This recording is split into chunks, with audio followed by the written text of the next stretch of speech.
Hello friends and welcome back to our channel. In this video I will show you how to add an overlay in your Capcut PC. So without wasting your time, let's get started. First of all, you have to add a video which you want to use as a background, as I have already added this video, and then you have to add the video which you want to use as a overlay.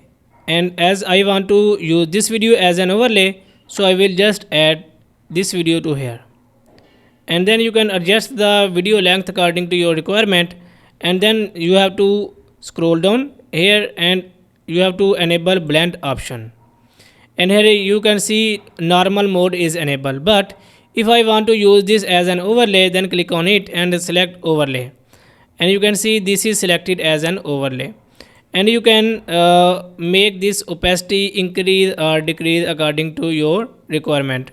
And you can see this video is used as an overlay in the Capcut PC. So guys, in this way you can use an overlay in Capcut PC. If this video is helpful for you, please like the video and subscribe to our channel. Thanks for watching.